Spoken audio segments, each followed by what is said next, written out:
Okay, so we're going to be going through some adjustments here. Before the adjustments, we're going through some setups and finding some specific listings. So to start, we're going to do a occiput assessment. So I'm going to have my hand on top of the patient's head, and I can start on the right-hand side here using my first digit, or my pointer finger, and then my middle finger. So top one's going to be on the mastoid process, and then the bottom one's going to be on the C1TP. All I'm going to do is I'm going to be rotating the head, and I'm going to push forward with the top finger, and then I can push with the bottom finger, feeling for the mastoid process to move and the C1TP to move with either one of the fingers. So I can repeat that on this side here, and then with the middle finger, repeating it. So what I found is on the right-hand side here, the mastoid process does not want to move forward with overpressure. So there is a left rotation restriction, meaning that there's right rotation of the occiput on C1. So what I'm going to have the patient do is I'm going to get them to lie down face up. So they're going to be lying down. I'm going to be on the right-hand side of the patient at the headrest here. My different hand is just going to be on the patient's on the back of their head, just stabilizing. My contact hand is going to come down the side of their head, and then I'm going to use an index contact on their mastoid. From there, I can slightly lateral flex and rotate until I find that end range. And then from there, my vector is going to be P to A with a counterclockwise rotation. So from there, we're going to move into a thoracic assessment. So I'm going to have the patient, they can sit up at the end of the table there again. So what I'm going to do here is I'm going to tell the patient that I'm just going to be straddling behind them. I'm going to have them put their hands kind of crossed, so either hand is touching the opposite shoulder.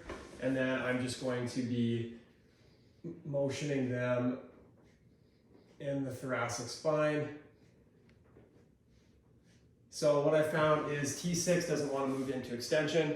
So what I'm going to have them do is I'm going to have them stand up here against the wall. So patient's up against the wall. They're going to try and make sure that they're nice and flat on the wall with their back, but they can have their feet out there a little bit. Perfect. I'm going to have the patient cross their arms again. And then what I'm going to do is I'm going to have my indifferent hand on the bottom arm there. So I'm going to patient roll over. I'll find that T6 level. I'm going to use a flat contact. And then from there, I'm going to have the patient take a deep breath. They're going to tuck their chin down, and my vector is going to be A to P and I to S up like a shot put motion. Next, we're going to have the patient lie down supine, so just face up. For this, we're going to need gloves because we're going to be assessing the jaw, so we're going to need to contact inside the patient's mouth just on their molars on the bottom hand. So I'm just letting the patient know I'm going to have a thumb on either set of molars, and then the rest of my hands are just going to be stabilizing the outside. So from here, I'm going to be tractioning out to the right, tractioning out to the left, seeing what the motion's like with a long axis distraction motion. From there, I found, and they complained about pain and clicking on the right-hand side. So from here, I can long axis distract out and to the right-hand side. And then from there, I can repeat that motion a couple times, or I can provide a short impulse at the end of that range of motion. From there, we'll get the patient to sit up again, and they can just face the wall. Now we're going to be assessing the A to P motion of the shoulder. So we can start with the patient's left-hand side here. I'll get them to put their hand on the back of their neck. And then all I'm going to do is I'm going to be grabbing around here and then assessing for that motion A to P. So feels good there. And then same thing on the opposite side. And then assessing that movement, stabilizing their shoulder with my sternum. So for this one, I find a lack of that anterior posterior motion of the shoulder when I'm motioning out. So I'll have the patient put their hand up in the same position. I'll be wrapping around here, and then all I'm going to do is provide that short little overpressure anterior to posterior, and then my vector will be a quick A to P impulse. Last one we're going to do here is I'll have the patient lie face down.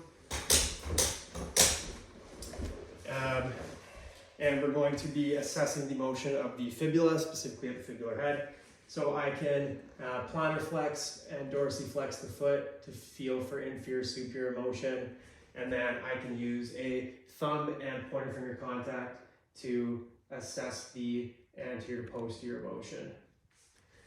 So I can do the same thing on the right hand side here. So plantar and dorsiflexing the foot, feeling for the inferior superior motion, and then thumb, pointer finger, assessing for anterior posterior motion. So what I'm going to do is I found a lack of posterior anterior motion in the fibular head. So for this, I'm going to have the patient's leg up here. I'm going to have their shin or their ankle balancing on top of my shoulder. My contact hand is going to be my outside hand, and it's going to scoot down, and I'm going to use a piezoform contact on the back of the fibular head. My different hand is just going to wrap over top. From there, I'm going to lift the leg up slightly, long axis distract, and then my vector at the end of that motion is going to be posterior to anterior.